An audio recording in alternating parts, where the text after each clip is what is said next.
Data 23 mars. Eksodi, kapitulli 34. Zoti i tha Mojsiut: prej 2 pllaka guri ashtu si të parat, dhe unë do të shkruaj mbi pllakat fjalët që ishin mbi pllakat e para që theve.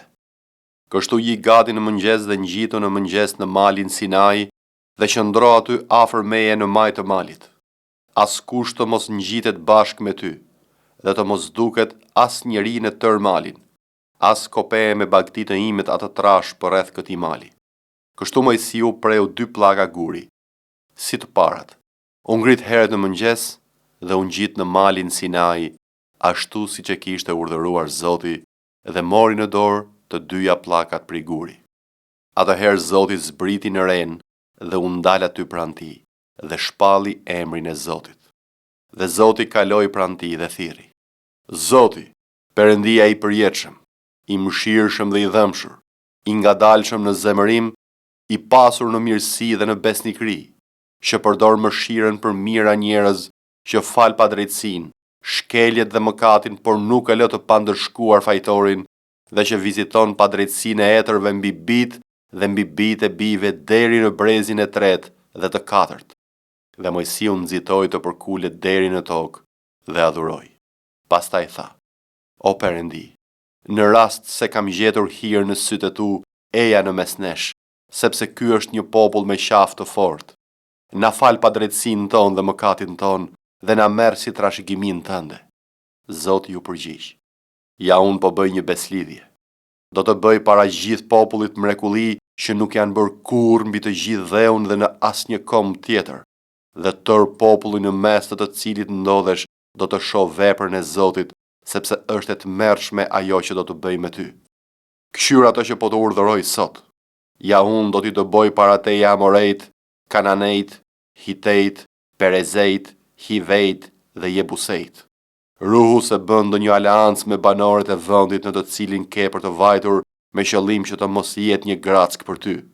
Por rrëzo altarët e tyre, copto shtyllat e tyre të shenjta dhe rrëzo shëmbëltyrat e tyre, sepse nuk do t'i përulesh një perëndije tjetër, sepse Zoti, emri i të cilit është xhelozi, është një perëndi xheloz.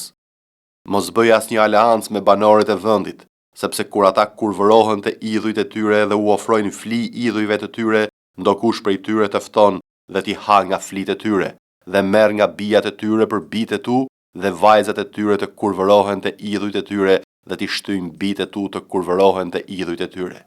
Mos bëj idhull me metal të shkrirë. Do të kremtosh festën e të ndormeve. 7 ditë me radhë do të hash bukë pa maja, ashtu siç të kam urdhëruar në kohën e caktuar në muajin e Abibit, sepse në muajin e Abibit ti ke dal nga Egjipti. Kushdo që çel barkun është i imi.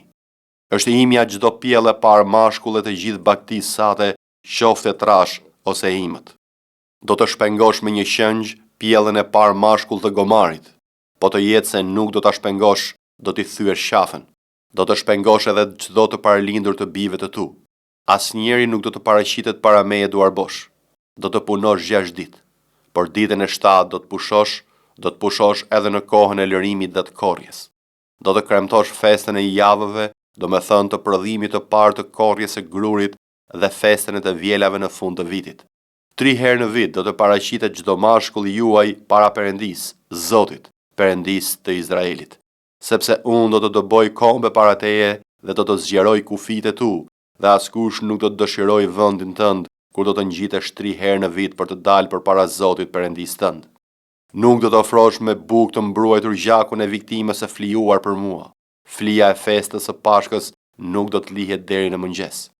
Do të çosh në shtëpinë e Zotit Perëndisë tënd prodhimet e para të fryteve të tokës sate. Nuk do ta gatuash kecin në qumshtin e nënës së tij. Pastaj Zoti i tha Mojsiut: Shkruaj këto fjalë, sepse mbi bazën e këtyre fjalëve kam përfunduar një aleancë me ty dhe me Izraelin. Kështu Mojsiu mbeti aty me Zotin 40 ditë dhe 40 net. Nuk hëngri bukë, as piu ujë, dhe Zoti shkroi mbi pllakat fjalët e beslidhjes, 10 urdhërimet. Por Mojsiu, kur zbriti nga mali Sinai, duke zbritur nga mali, Mojsiu kishte në dorë 2 pllakat e dëshmisë. Nuk e dinte që lëkura e fytyrës së tij që bërë rrezulluese, sepse kishte qenë të fliste me Zotin. Kështu kur Aroni dhe tërë bijtë e Izraelit panë Mojsiun, ja që lëkura e fytyrës së tij ishte rrezulluese dhe ata kishin frikë t'i afroheshin atij.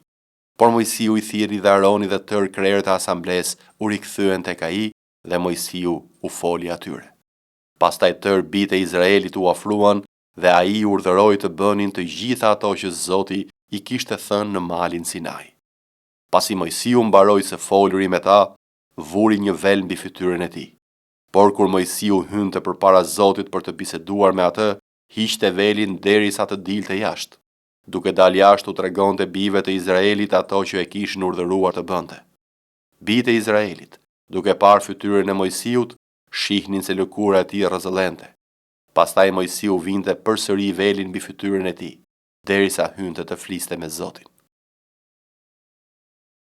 Gjoni, kapitulli 13. Por përpara festës së Pashkës, Jezusi, duke e ditur se kishte ardhur ora e tij të kalojë nga kjo botë të kati, duke i dashur të vetët që ishin në botë, i deshi deri në fund. Dhe kur mbaroi darka, mbasi djalli i kishte shtënë në zemër Judi Iskariotit, birit të Simonit që ta tradhtonte, Jezusi duke e ditur se Ati i kishte dhënë gjithçka në duar dhe se ai kishte dal nga Perëndia dhe te Perëndia po kthehej, u ngrit nga darka dhe vuri më një anë rrobat e tij, mori një pëlhur të lirt dhe e ngjeshi veten e tij. Atëherë hodhi ujë në një legend dhe filloi të lante këmbët e dishepujve dhe t'u afshinte me pëlhurën e lirt me të cilën ishte ngjeshur. Erdhi pra te Simon Pietri dhe ky i tha: Zot, ti të më lash këmbët. Jezusi u përgjigj dhe i tha: Ato që po bëj unë, ti tani nuk e di, por do ta kuptosh mbas kësaj. Pietri i tha: Kurrë nuk do të më lash këmbët. Jezusi u përgjigj: Po nuk të lava, ti nuk do të kesh pjesë me mua. Simon Pietri i tha: Zot, jo vetëm këmbët, por edhe duart dhe kokën. Jezusi i tha: Ai që është i larë, s'ka nevojë vetë se të lajë këmbët dhe është krejt i pastër, dhe ju jeni të pastër, por jo të gjithë. Sepse ai e dinte se kush do ta tradhtonte, prandaj tha nuk jeni të gjithë të pastër. Dhe mbasi u alau këmbët, mori përsëri rrobat e tij, zuri vend rishtas në tryezë dhe u tha atyre: A e dini se çu kam bërë? Ju më quani mësues dhe Zot, dhe mirë thoni, sepse jam.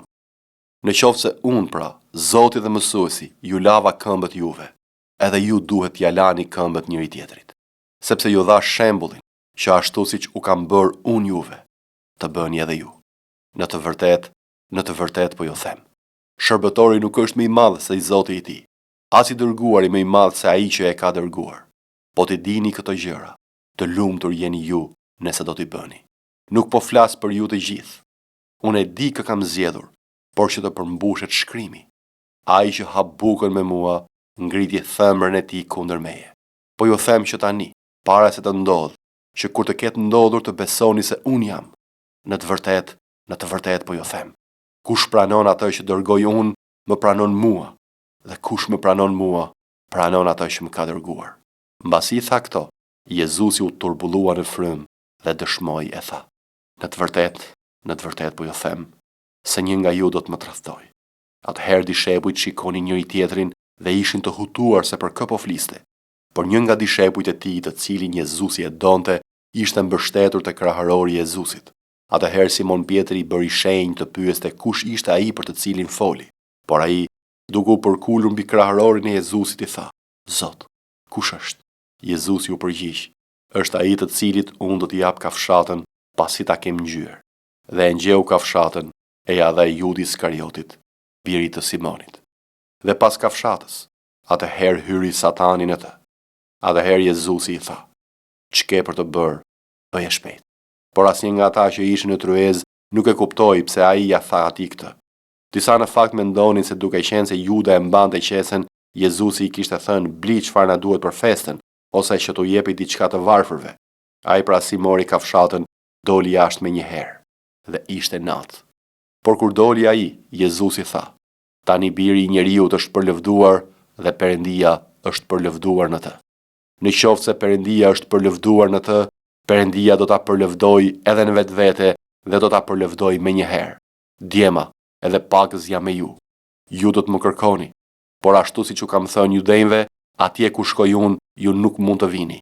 Kështu, tani po ju them dhe juve, po ju jap një urdhërim të ri, ta doni njëri tjetrin, sikurse unë ju kam dashur ju, ashtu dhe ju ta doni njëri tjetrin. Për kësaj do t'ju njohin të gjithë që jeni dishepujt e mi, nëse keni dashuri për njëri tjetrin. Simon Pietri i tha: Zot, ku po shkon?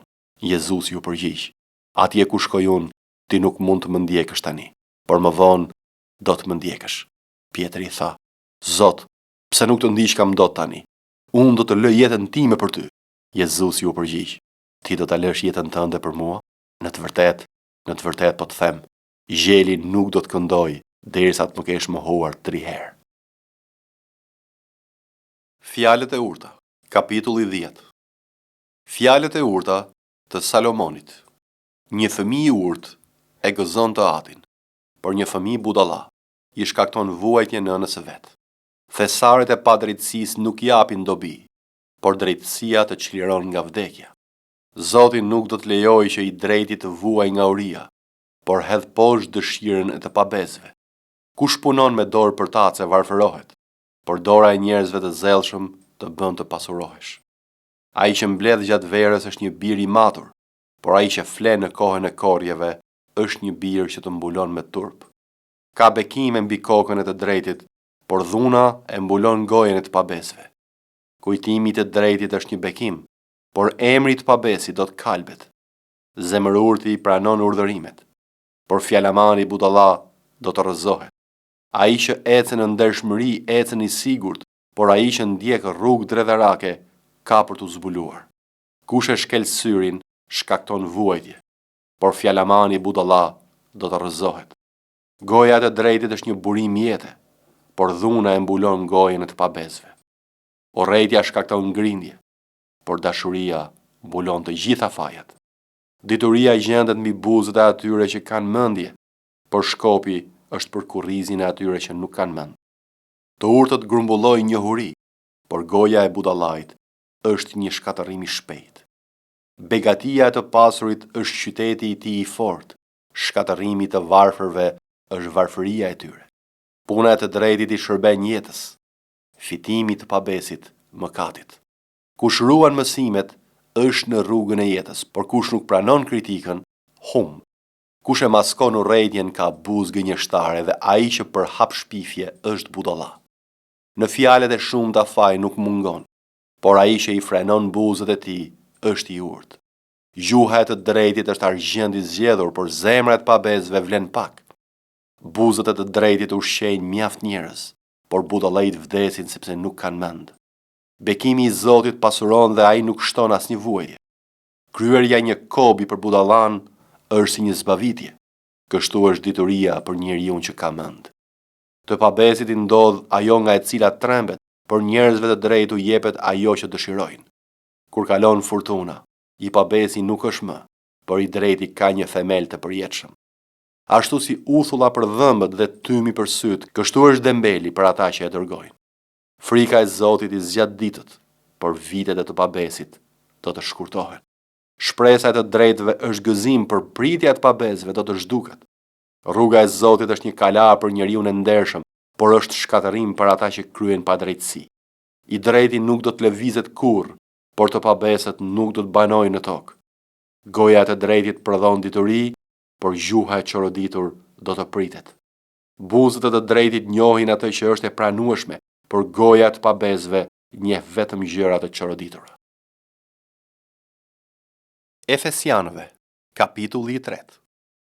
Për këtë arsye, unë Pali, jam i burgosur Jezu Krishtit për ju paganët. Dhe nëse keni dëgjuar për administrimin e hirit të Perëndisë që mu dha për ju, se me zbules ma bëri të njohur misterin si kurse ju shkrova më parë me pak fjalë. Duke lexuar ju mund të kuptoni cila është mençuria ime në misterin e Krishtit, që nuk ju bëj njohur në brezat të tjerë bijve të njerëzve, ashtu si u zbulua tani apostujve të tij të shenjtë dhe profetëve me anë të frymës. Që paganët të jenë bashk trashëgimtar dhe bashk në një trup dhe bashkëpjesëtar të premtimit të tij në Krishtin nëpërmjet Ungjillit. Shërbenjësit të cilit u bëra sipas dhuntisë së hirit të Perëndisë që mu dha në saj të veprueshmërisë së fuqisë së tij. Mua, më të voglit nga të gjithë shenjtorët, mu dha ky hir për të predikuar midis paganëve pasurinë e pahulumtueshme të Krishtit, dhe të ndriçoj të gjithë se ç'është bashkësia e misterit, i cili që prej jetëve që fshehur në Perëndin, që krijoi gjithçka nëpërmjet Jezu Krishtit, që nëpërmjet kishës tu bëhet e njohur tani principatave dhe pushteteve në vendet qiellore, urtësia e shumëllojshme e Perëndis, sipas qëllimit të përjetshëm që ai kreu në Krishtin Jezus, Zotin ton, në të cilin kemi lirinë dhe hyrjen te Perëndia në mirëbesimin nëpërmjet besimit në të. Për këtë arsye, ju lutem që të mos ligështoheni për shkak të shtrëngimeve të mia që vuaj për ju, gjë që është lavdia juaj. Për këtë arsye unë po jul gjunjët e mi përpara Atit të Zotit ton Jezu Krisht, nga i cili merr emër çdo familje në qiell dhe mbi tokë, që t'ju jap sipas pasurisë së lavdisë së tij, të forcoheni me fuqi nëpërmjet frymës së tij në njeriun e brendshëm, që Krishti të banojë në zemrat tuaja me anë të besimit dhe ju të jeni të rrënjosur dhe të themeluar në dashuri, që të jeni në gjendje të kuptoni me të gjithë shenjtorët se cila është gjerësia, gjatësia, thellësia dhe lartësia, dhe ta njihni dashurinë e Krishtit që te i kalon çdo njohuri, që të mbusheni në gjithë plotësinë e Perëndis. Por ati që sipas fuqisë që vepron në ne, mund të bëj jashtë mase më tepër nga sa kërkojmë ose mendojmë, ati i qoft lavdia në kishën në Krishtin Jezus për të gjithë brezat në jetë të jetëve. Amen.